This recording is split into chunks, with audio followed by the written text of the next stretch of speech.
Sembunyikan hambamu di salib, di balik salibmu. Sehingga hambamu memberi semangat baru bagi mereka yang patah semangat.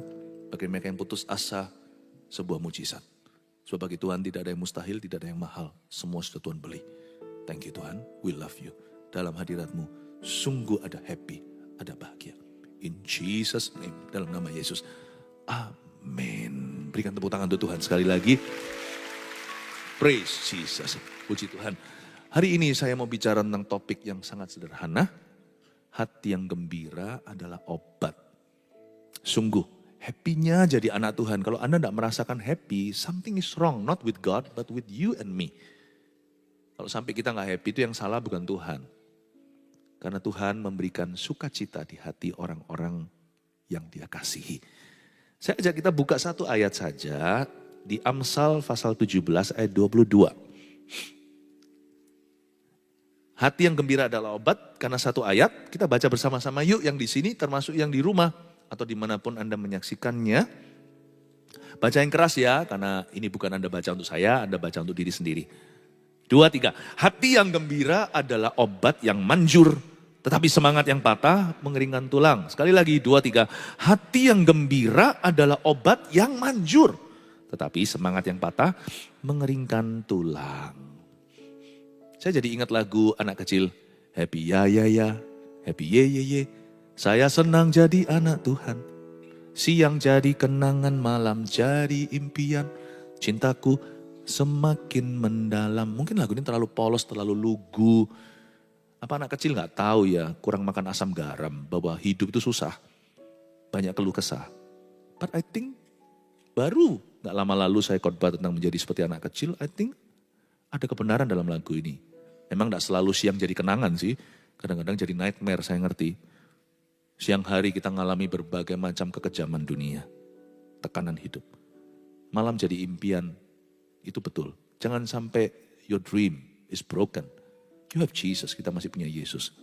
Yang bisa nyanyi lagu itu berarti dulu-dulu pernah sekolah minggu. Karena zaman ini lagu itu sudah gak pernah dinyanyikan. Kalau bisa nyanyi sama saya ya yuk. Happy, ya ya ya. Happy ye ye ye. Saya senang jadi anak Tuhan. Iha. Siang jadi kenangan, malam jadi impian. Cintaku semakin mendalam. Lebih tinggi lagi. Happy ya ya ya. Happy ye ye ye. Saya senang jadi anak Tuhan. Siang jadi kenangan, malam jadi impian. Cintaku semakin mendalam. Siang jadi kenangan, malam jadi impian. Cintaku semakin mendalam. Gembira itu bisa vertikal, bisa horizontal. Nanti saya jelaskan vertikal lebih penting memang, karena itu sumbernya. Horizontal itu ke kiri kanan, vertikal itu ke Tuhan. Horizontal gimana? Gini, kalau kita bisa punya hati demikian rupa, gembira ketika lihat orang lain diberkati. Kalau kita lihat tetangga kita diberkati dulu. Hidup kita akan happier. Sungguh. Karena iri hati itu menggerus sukacita.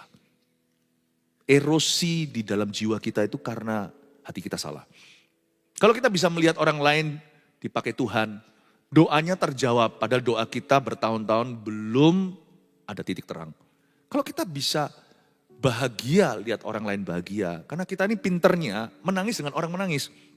Kasian loh para janda yatim piatu. Tapi kalau para janda yatim piatu itu suatu hari sukses. Sukses secara materi biasanya. Misalnya, sudah jadi musuh publik. Semua orang tidak suka. Gitu aja gaya. Tapi waktu mereka susah, kita berbelas kasih.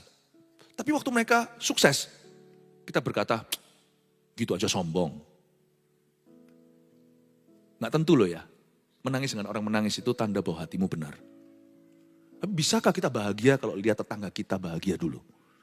Bahkan bisa nggak kita happy kalau melihat orang-orang yang memusuhi dan jahat sama kita itu, dia fine-fine saja. Atau kita menghendaki kecelakaan mereka. Saya belajar sungguh-sungguh di hati saya latih. Saya latih dengan kasih. Kalau kelihatan orang lain itu diberkati, termasuk musuh-musuh saya nggak punya musuh sih, mereka yang memusuhi saya. Saya berkata, puji Tuhan ya, good loh. Saya selalu bilang gitu kalau ada orang komentar, lu tahu nggak si ini gitu. Saya berkata, good for them. Tapi kalau mereka celaka, saya nggak berkata tahu rasa. saya akan berkata, aduh kasihan ya. Kalau kita bisa secara horizontal dulu, jangan ngomong jauh-jauh lah vertikal sama Tuhan. Kalau sama kiri kanan kita itu kita bisa mengamalkan kasih terhadap sesama kita. Your life could only go one way, ke satu arah. Happier, lebih bahagia. Hati yang gembira itu nanti yang benefit ya kita sendiri. Kalau kita happy, bukan happy sih, joy. Joy itu sukacita. Kalau kita izinkan sukacita memerintah, yang kena untungnya ya kita sendiri. Karena hati yang gembira, kata Alkitab adalah obat. Dia obat alami. Lebih tepatnya obat supranatural di dalam diri kita. Ada sesuatu dilepaskan oleh Roh Kudus. Ketika kita gembira untuk alasan yang benar. Kalau kita happy lihat orang lain celaka, itu bukan gembira yang dimaksudkan. Orang gitu harus bertobat. Kalau gembira karena Tuhan, di dalam Tuhan, sesuai firman Tuhan, kita yang diberkati. Karena hati yang gembira adalah obat untuk orang itu sendiri. Bukan hanya obat loh, kalau Anda baca, obat yang manjur. Katakan manjur. Manjur itu berarti gak pernah salah. Ini obat gak pernah bisa overdosis dan gak ada efek sampingnya. Pokoknya gak pernah salah lah kalau kita itu bersyukur. Sungguhan. Kok bisa bersyukur, kondisiku gini. Lalu kita malah salahkan orang yang suruh kita bersyukur. Padahal mereka mengucapkan kebenaran. Tapi kita aniaya mereka. Kita bilang, kamu sih gak ngerti kondisiku, kamu gak ngalami, gampang lu ngomong begitu. Loh kalau orang bicara kebenaran terimalah. Gak pernah salah bersyukur dulu sungguhan, bersyukur dalam segala keadaan. Bersyukur dalam setiap kondisi, gak pernah salah. Orang yang bersyukur dulu itu never going wrong. Tidak pernah salah, karena Alkitab mengatakan manjur itu gak pernah salah. Manjur itu efektif. Manjur itu mempan. Manjur itu gak pernah korsleting. Tidak pernah ke arah yang salah. Bersyukur itu gak ada salahnya. Makanya saya bersyukur selalu. Saya berusaha, apapun keadaannya saya akan berkata, Lord, but I thank you. Itu sudah biasa di mulutku.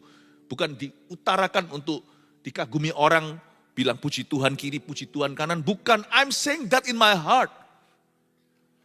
Sebelum saya ucapkan di mulut saya biasakan hati saya berkata, puji Tuhan. Puji Tuhan menjadi suatu kata kebiasaan. Nggak pernah salah soalnya. Dari situ Tuhan akan tuntun saya pada kebenaran. Tapi orang yang mengeluh, ngomel, melulu. Tetapi semangat yang patah mengeringkan tulang. Kita ini kalau nggak hati-hati punya bakat terpendam. Dan bakat itu dari Adam.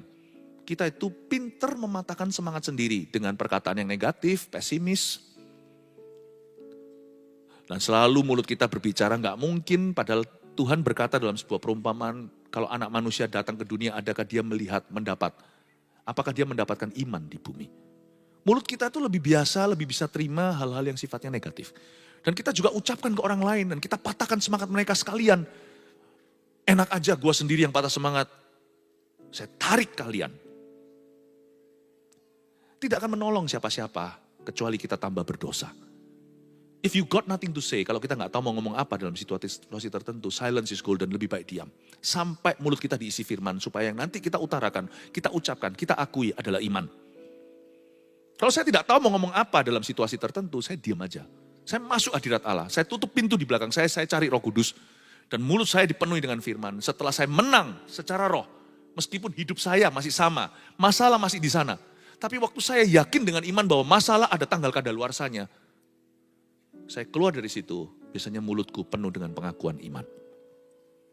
Semangat yang patah keringkan tulang. Omelan, mengeluh melulu. Selalu lihat lubang pada donatnya, tidak pernah makan donatnya itu sendiri. Kita nggak pernah makan roti sorgawi.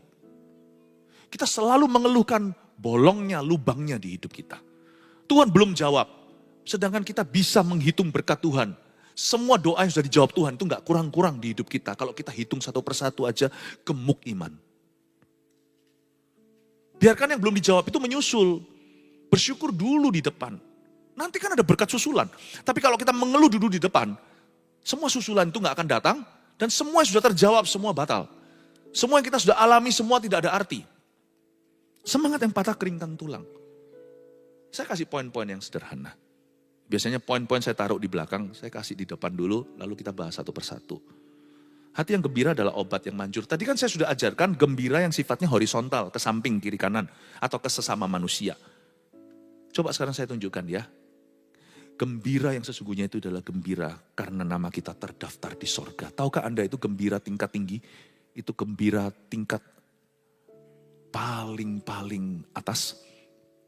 Tuliskan poin number 1. Hati yang gembira adalah obat yang manjur itu artinya gembira karena nama kita terdaftar di sorga. Saya kasih referensinya di sana ayatnya saja Anda catat. Lukas 10 sampai ayat 17 sampai 20. Nggak usah dibuka, saya cerita aja. Karena waktu saat teduh terbatas. Ya, sharingnya hanya 30 menit. Yesus suatu hari utus murid-muridnya 70. Berdua-dua mereka usir setan. Lalu mereka pulang itu excited, bergairah dan berkata, wow, setan pun, iblis pun, roh jahat pun takluk dan tunduk pada perintah kami. Terus Yesus berkata, memberi konfirmasi, betul sih, waktu kalian pergi tadi, aku melihat setan itu seperti bintang yang jatuh dari langit. Tapi Yesus koreksi, tapi aku ingatkan padamu, sekalipun kamu diberi kuasa untuk menginjak kalajengking dan ular, janganlah kamu bersuka cita karena mujizatnya, karena berkat. Apalagi yang material, itu bisa datang, bisa pergi. Jangan kau bersuka cita karena iblis-iblis itu takluk kepadamu. Tapi bergembiralah karena namamu tertulis dalam kitab kehidupan. Tiap pagi itu kita harus nyanyi, bukan nyanyi happy ya, tapi biarkan esensi lagu itu di hati. Saya senang jadi anak Tuhan. Siang jadi kenangan, malam jadi impian. Pagi itu puji Tuhan. Haleluya. Setiap pagi kita bangun tidur harus berkata, thank God I'm a born again Christian. Namaku tertulis dalam kitab anak domba. Terima kasih Tuhan, saya bukan Kristen sekedar secara agama. Saya telah menjadi anak Tuhan. Happy ya. Saya senang jadi anak Tuhan. I'm a Christian. Saking seringnya kita dengar kata kristenisasi, jadi takut mengakui bahwa kita Kristiani. Menjadi Kristen itu kehormatan loh. Berarti orang itu terima Kristus loh. Tiap pagi masalah masih ada. Adalah sesuatu yang kita bisa syukuri, ada yang kita keluhkan. Tapi jangan kau gagal every morning you wake up. Setiap pagi kau bangun tidur di sisi yang betul atau sisi yang salah pada ranjangmu. Selalu bersyukur dulu. Happy ya. Happy ye. Saya senang jadi anak Tuhan. Nama aku tertulis dalam kitab kehidupan. Kalau kita hari ini sudah lahir baru, kita akan masuk dalam kerajaan sorga. Sadarkah Anda, coba saya ingatkan bahwa orang-orang yang sudah mengaku Yesus adalah Tuhan dan menerima dia dengan segenap hati, meskipun kita belum sempurna, kematian Yesus sudah menyempurnakan kita. Tahukah bahwa Anda dan saya yang sudah menerima Tuhan, diberi kuasa menjadi anak-anaknya, tahukah bahwa kau dan aku sedang menuju ke sorga? Wow, we are going to heaven my friends. You know what that means? Tahukah Anda itu artinya apa? Lu jangan ngomong gitu, Pastor Philip ngomong tentang sorga itu ngomong tentang mati, tabu untuk didiskusikan. Enggak. Kenapa kita kalau ngomong tentang sorga pikirannya tentang mati doang? Tidakkah bisa melihat bahwa sorga itu bicara tentang kehidupan kekal? Hidup adalah Kristus, mati adalah keuntungan. Justru orang yang memikirkan sorga, gak mati-mati, panjang umur, awet muda. Karena orang kalau suka cita, pikirannya ke Tuhan, di mana Kristus ada bertahta di samping kanan Allah Bapa. Justru orang itu tidak stres berlebih, tidak patah semangat. Justru orang yang mikirkan sorga, malah hidup lama. Karena dia punya obat yang manjur di dalam dirinya. Siapa bilang kalau kita ngomong tentang sorga itu ngomong tentang mati? Dan sorga versi Yesus, sorga kan banyak versi di dunia. Neraka juga salah satu tipu atau deception, tipu muslihat setan yang terheboh di dunia ini adalah misunderstanding atau kesalahpahaman tentang apa itu sorga, apa itu neraka. Setiap kepercayaan punya versinya, setiap orang punya versi sendiri-sendiri. Gua mau ke neraka, kenapa? Orang-orang di neraka so fun. Really? Kalau versi Alkitab itu lautan api. You don't meet nobody. Semua orang akan masuk dalam penghukuman itu. Mereka yang hidup di luar Kristus. Sorga yang dimaksudkan Yesus bukan yang di bawah kaki ibu. Sorga yang dimaksudkan di situ adalah di rumah Bapakku ada banyak tempat tinggal. Jikalau tidak demikian aku mengatakan aku pergi ke sana untuk mempersiapkan jalan. Mempersiapkan itu untuk kamu. Salah satu murid Yesus berkata, aku mau ke situ, caranya gimana? Akulah jalan kebenaran dan hidup. Tak seorang pun dapat datang pada Bapa kecuali melalui aku. Kitab Wahyu ada sedikit bocoran-bocoran halus tentang sorga itu seperti apa. Meskipun tidak total diceritakan, ada banyak yang masih misterius. Tapi intisarinya sorga itu adalah tempat di mana Allah bertata, kita akan ketemu Tuhan muka dengan muka. Tidak lagi samar-samar seperti orang melihat buram di kaca. Di sorga tidak ada perpisahan. Wahyu mengatakan di sorga itu air tenang, rumput hijau, dan tidak ada bahkan lautan. Kalau Anda baca Wahyu Yohanes di Pulau Patmos, tidak ada perpisahan. Tidak ada my body is over the ocean, gak ada. Dan di sorga juga tidak ada air mata, Tuhan menghapuskan segala air mata kita. Tidak ada dosa, tidak ada setan. Barang kita taruh gak takut dicuri orang, dan orang-orang yang kita cintai, kita tidak takut mereka dizolimi atau dilecehkan. In heaven there is perfect peace. Damai sejahtera yang penuh, ada rasa aman yang tertinggi, kreativitas dan keindahan yang tidak pernah kau bayangkan. Tidak bisa kau imajinasi di dunia ini. Di situ setiap orang hidup tidak dalam kepikunan, setiap kita mengerti, meskipun kita tidak maha tahu, Tuhan yang maha tahu, tapi kita akan tahu sesuatu. Dan tiap hari kita akan tahu lebih. Karena waktu itu pohon pengetahuan bukan lagi menjadi dosa, tapi menjadi bagian kita. Daripada sorga-sorga versi yang aneh-aneh, versi Yesus masuk akal. Dan setiap kali saya pikirkan itu, my goodness, I'm going to heaven? Wow, apa yang telah kulakukan untuk layak ke sana? Wow, sehingga kesengsaraan penderitaan kita, pencobaan di dunia ini tidak seberapa dibandingkan dengan kemuliaan yang akan datang. Sadari, kita tuh punya alasan yang cukup untuk bersuka cita setiap hari, sekalipun masalah masih di sana. Bergembiralah karena Tuhan, maka Tuhan akan memberikan apa yang diinginkan oleh hatimu. Gembira yang utama adalah karena nama kita terdaftar di sorga. Coba tanya orang kiri kanannya, kalau Anda sekarang yang menyaksikan online, tanya juga kalau ada orang-orang sekelilingnya. Kalau nggak ada orang di sekeliling Anda, cari cermin, tanya pada diri sendiri. Tanya begini, sudahkah namamu tertulis dalam kitab kehidupan? Tanya seseorang, come on, 1, 2, 3. If not, kalau tidak berarti hari ini ya. Nama kita terdaftar di sorga, haleluya. Amin. Siang jadi kenangan, malam jadi impian. Cintaku semakin mendalam. Siang jadi kenangan, malam jadi impian. Cintaku semakin mendalam. Berikan tepuk tangan untuk Tuhan. Apa yang kita bisa pelajari hari ini dari ayat ini? Hati yang gembira adalah obat. 2, roh sukacita itu menyenangkan hati Tuhan, itu sungguhan. Coba di sini yang sudah jadi orang tua ya, suka anaknya cheerful, vibe-nya itu happy gitu ya, auranya itu senang atau cemberut gini? Siapa yang suka istrinya cemberut melulu? Beritahu aja supaya istrinya bisa cemberut nanti. Siapa yang suka suaminya cemberut terus pulang rumah itu bete? Atau sudah bad mood? Nggak ada kan? Sama. Kalau kita bisa gitu itu karena kita dicipta dalam gambaran rupa Allah. Berarti Allah juga demikian. Tuhan tuh suka, anak-anaknya itu suka cita. Nggak heran ya. Buah Roh Kudus number 2. Slightly under.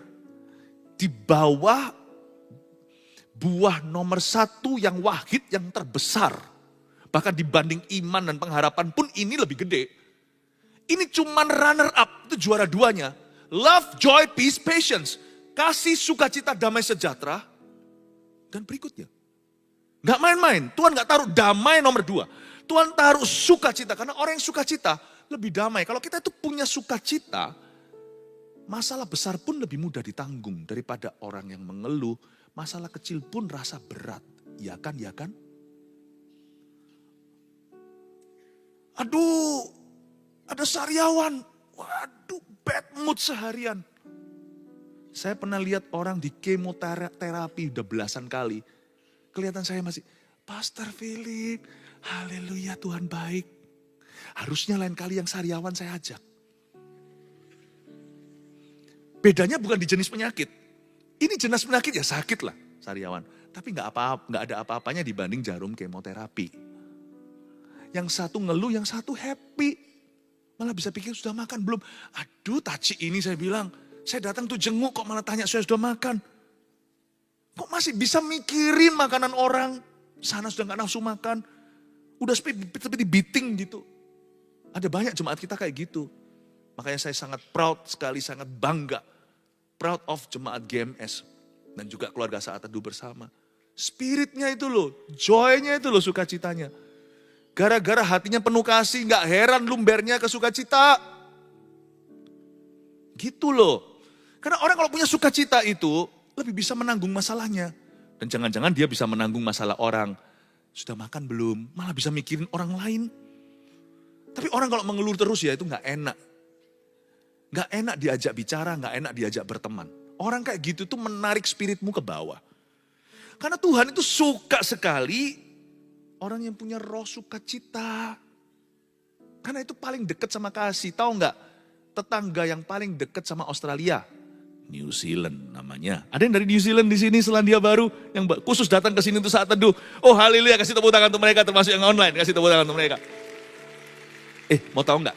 Tetangga terdekatnya kasih itu apa? Joy. Joy. I've got the joy down in my heart. Where? Down in my heart. Where? Down in my heart. I've got the joy down in my heart.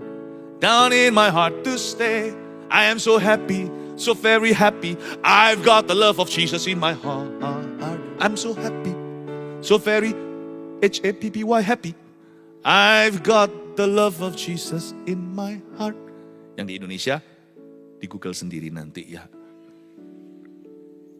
Aku punya kasih Yesus di hati, makanya aku punya sukacita. Coba lihat kanan kirinya, jangan cemberut terus dong. Ayo yang happy karena Tuhan mengasihimu, coba katakan itu. Roh sukacita menyenangkan hati Tuhan, saya kasih referensi ayat-ayatnya Anda bisa catat. Mazmur 37 ayat 4, gak usah dibuka, tetapi bergembiralah karena Tuhan, maka Tuhan akan memberikan kepadamu apa yang diinginkan hatimu. Saking senangnya Tuhan. Tuhan ngomong begini loh, aku tidak akan memberikan kepadamu apa yang kau butuhkan saja. Kalau kamu bahagia karena aku dan kamu bisa gembira lihat orang lain diberkati dulu. Aku itu begitu bangga sama kamu nak, ku berikan kepadamu saking percayanya. Hatimu itu begitu tulus, saking percayanya ku berikan padamu apa yang diinginkan hatimu. Soalnya kalau orang bisa bahagia untuk orang lain dan dia gembira karena Tuhan, gak mungkin dia menginginkan sesuatu yang salah. Nggak mungkin dia inginkan istri orang lain.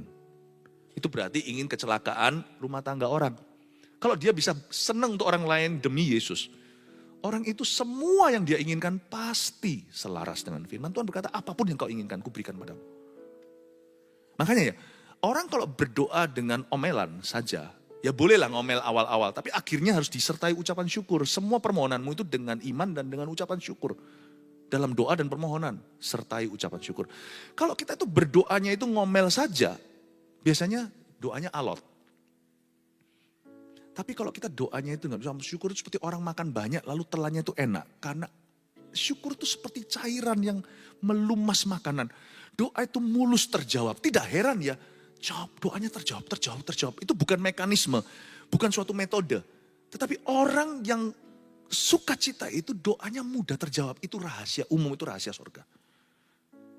Bergembiralah karena Tuhan, maka Tuhan akan memberikan apa yang diinginkan hatimu. Bersukacitalah. Tuhan itu senang sekali. Bahkan ada ayatnya juga di 2 Korintus 9 ayat 7, gak usah dibuka sekali lagi. Hendaklah masing-masing kamu mempersembahkan atau memberikan sesuatu dengan sukarela, bukan dengan sedih hati maupun secara terpaksa.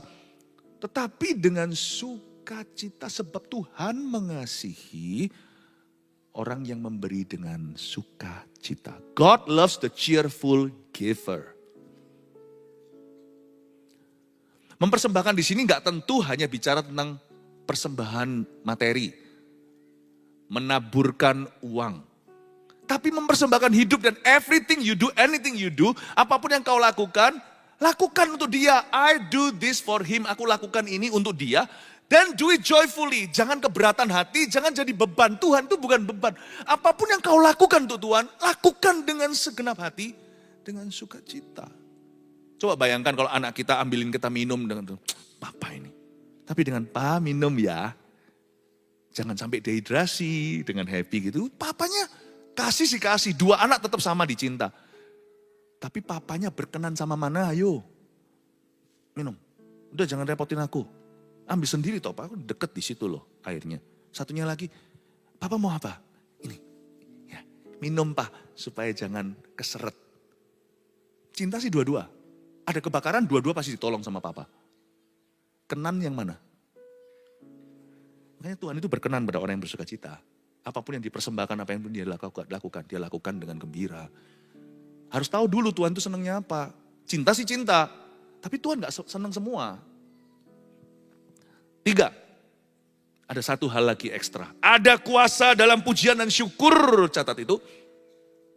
Kisah Para Rasul 16 ayat 24-26, ada sebuah cerita tentang bagaimana dua rasul, yaitu Paulus dan Silas rekannya, dipasung belenggu. Tahu pasung belenggu itu seperti apa? Pasung belenggu itu bukan di borgol itu mudah.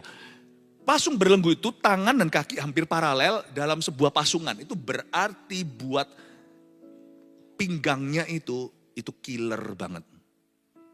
Itu sakit luar biasa. Tapi Alkitab mengatakan kurang lebih kira-kira tengah malam, Paulus dan Silas berdoa dannya ini luar biasa. Menyanyikan puji-pujian sampai terdengar inmates atau napi yang lain. Dan Tuhan goncangkan sampai struktur penjara, sendi-sendinya, sampai bukan yang terbuka hanyalah pintu di mana ada Paulus dan Silas. Terbukalah semua pintu. Semua pintu dibuka. Bukan hanya pintunya bukan hanya pintu selnya Paulus. Dibuka. Ada kuasa dalam pujian. Nah, Alkitab mengatakan waktu mereka berdoa mereka menyanyikan puji-pujian. Kata menyanyikan puji-pujian keluarga saat teduh itu artinya menyanyikan lagu-lagu sukacita. Makanya kita punya satu cara mengekspresikan. Praise itu seolah-olah lagu cepat, worship itu lagu lambat. Sebenarnya enggak gitu sih, tetapi ada benernya. Lagu puji-pujian di situ itu they were singing praises. I sing praises to your name. Oh Lord, praises to your name. Oh Lord, dia bukan nyanyikan air matanya, berkeluh kesah meratap dalam nyanyian, tapi dia bersyukur. Ada kuasa dalam pujian dan syukur. Mereka nyanyikan lagu-lagu sukacita. Nggak tahu lagu apa, tapi mereka nyanyinya lagu-lagu happy. Sampai terdengar semuanya, itu midnight song. Dan Tuhan tuh goyang, saking senangnya Tuhan digoyang sepenjara. Yang dibuka semua pintu, bukan satu. Tuhan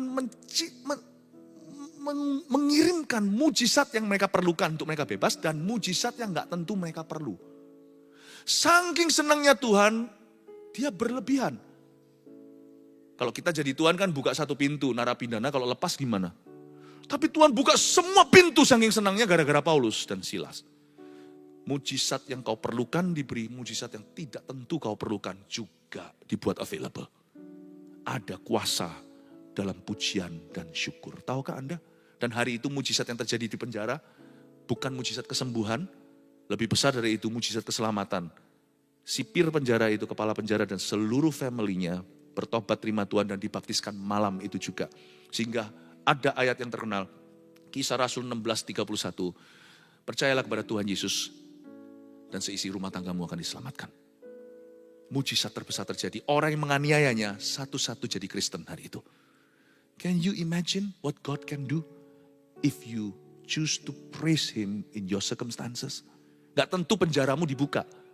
Tetapi faktanya bahwa Anda masih bisa memuji Tuhan dalam situasi seperti itu aja, sudah bicara tentang kekuatan pujian. 3 hal ini, coba catat. Hati yang gembira adalah obat. Nomor 1, gembira karena nama kita terdaftar di sorga. Katakan amin. 2, roh sukacita menyenangkan hati Tuhan. Katakan amin lebih keras. 3, ada kuasa dalam pujian dan syukur. Berikan tepuk tangan untuk Tuhan.